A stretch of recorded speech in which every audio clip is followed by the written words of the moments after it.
नमस्कार दोस्तों, कैसे हैं आप लोग। तो स्वागत है आपका मेरे YouTube चैनल मोटिवेशनल व्यू में। तो ये बताने के लिए कमेंट्स बॉक्स में जय श्री कृष्णा जरूर लिखिए। चलिए दोस्तों, जानते हैं कि जन्माष्टमी के दिन में किन किन बातों का हमें ध्यान रखना जरूरी है।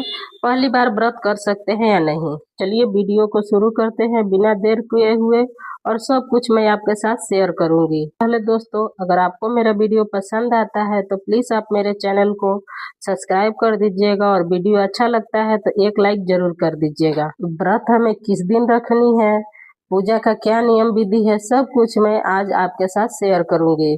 सबसे पहले दोस्तों, मैं आपको बता दूं, कृष्ण जन्माष्टमी का पर्व इस साल 2025 में हम 16 अगस्त को मनाएंगे। बहुत से जगहों पर 15 तारीख को भी रखा जाएगा और कुछ जगहों पर 17 तारीख को भी रखा जाएगा। 16 अगस्त को दोस्तों दिन पड़ा है शनिवार।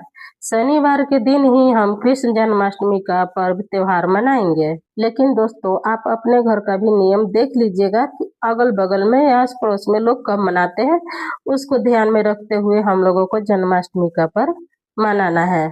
इसलिए हम 16 अगस्त दिन शनिवार को ही जन्माष्टमी का पर्व मनाएंगे, ठीक है। मैं पहली बार व्रत उठा सकती हूँ? जी हाँ, बिल्कुल आप पहली बार व्रत उठा सकते हैं। मान लीजिए कुछ कारणवश आपने व्रत छोड़ दिया है, इसमें भी कोई टेंशन की और घबराने की बात नहीं है। आप फिर से भी व्रत उठा सकती हैं। अगला है कि क्या प्रेग्नेंट औरतें व्रत कर सकती हैं, कृष्ण भगवान का जन्म करवा सकती हैं, पूजा कर सकती हैं? तो जी हाँ, बिल्कुल आप अपने सामर्थ्य के अनुसार, अपने शारीरिक क्षमता देखते हुए आप कृष्ण जन्माष्टमी का व्रत भी कर सकती हैं और उनका जन्म भी करवा सकती है। ऐसा कुछ नहीं है कि हमें दिन भर भूखा रख कर ही कृष्ण भगवान को जन्म करवाना है। बहुत से लोग फलाहार भी दिन भर रखते हैं और बहुत से लोग निराजली भी रखते हैं। तो आप अपने शारीरिक क्षमता के अनुसार व्रत रखिएगा, इसमें कोई भी दिक्कत वाली बात नहीं है। अगर प्रेग्नेंट औरत है तो अपना सुबह में खाना उना खा सकती हैं, शुद्ध सात्विक भोजन, और शाम को नहा धोआ कर लड्डू गोपाल की पूजा कर सकती हैं, जन्म भी करवा सकती हैं, सब कुछ करवा सकती है, कोई टेंशन वाली बात नहीं है। प्रेगनेंसी में तो ऐसा कोई जरूरी नहीं है कि हमें जरूरी है एकदम व्रत करना ही करना है। मान लीजिए एक दो ऐसे व्रत होते हैं जो हम छोड़ नहीं सकते हैं, जैसे जितिया, तीज, ये सब व्रत हमें नहीं छोड़नी चाहिए, तो वो सब तो हम प्रेगनेंसी में भी रखते हैं। लेकिन अगर जरूरी नहीं है तो आप पूजा पाठ भी, कपड़े वस्त्र बदल कर पूजा पाठ भी कर सकती हैं। अगला है कि क्या हम पैकेट से दूध से लड्डू गोपाल को स्नान करा सकते हैं, भोग लगा सकते हैं, अगर गाय के दूध हमें नहीं मिलती है तो? जी हाँ, बिल्कुल आप पैकेट के दूध खरीद सकते हैं। घी, माखन, मिश्री, सब कुछ अगर गाय का नहीं मिलता है तो आप पैकेट से लेकर और कृष्ण भगवान को भोग भी लगा सकती हैं, स्नान भी करवा सकती हैं। इसमें कोई दिक्कत वाली बात नहीं है कि जब हमें गाय का दूध मिलेगा तभी हम पूजा करेंगे। ऐसे आप लोग चिंता मत करिए, पैकेट का ही दूध, माखन, मिश्री सारा चीज खरीद कर और भगवान कृष्ण को भोग लगा सकती हैं। मान लीजिए अगर आपको कुछ नहीं मिलता है तो गंगा जल से भी आप लड्डू गोपाल को स्नान करवा सकती हैं। और आपके मान लीजिए माखन मिश्री भी नहीं मिलता है तो इलायची दाना से या कुछ भी चीज से जो आपके घर में है, इलायची दाना हो, चीनी हो, बतासा हो, कुछ भी चीज से आप भोग लगा सकती हैं।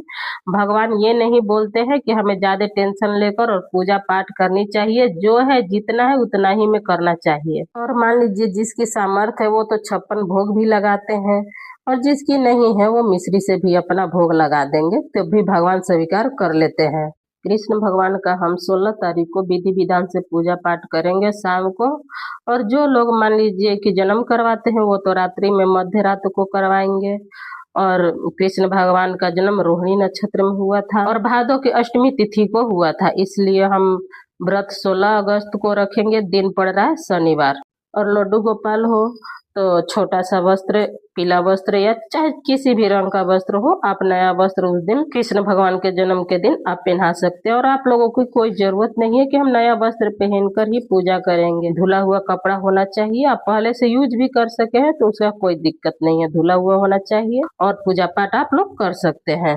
बहुत से जगहों पर मान लीजिए कृष्ण भगवान के जन्म होने के बाद बहुत से लोग अनाज खा लेते हैं, लेकिन वहीं बहुत से जगहों पर आदमी अगले दिन भोजन करते हैं, उस दिन सिर्फ फलाहार करते हैं और जन्म होने के बाद मतलब कुछ मीठा खा लेते हैं। ऐसा कुछ नहीं है कि हमें दिन भर फलाहार, अपने शरीर के क्षमता के अनुसार ही हमें व्रत और उपवास रखना चाहिए। भगवान ने ये नहीं कहा है कि आप परेशान रहिए और हमारा व्रत करिए। अष्टमी तिथि शुरू हो रही है 15 अगस्त को रात को 11:49 पर और अष्टमी तिथि समाप्त हो रही है 16 अगस्त को रात को 9:34 पर। तो आशा करती हूँ जन्माष्टमी से संबंधित सारी बातें आपको समझ में आ गई होंगी। ये मेरा वीडियो यहीं तक का था। तो आपको ये वीडियो मेरा कैसा लगा प्लीज आप एक लाइक करिएगा और चैनल पर पहली बार है तो प्लीज आप मेरे चैनल को सब्सक्राइब कर दीजिएगा। और ये मेरा वीडियो यहीं तक का था। तब तक के नमस्कार। जहाँ भी रहिए खूब खुश रहिए, सुरक्षित रहिए।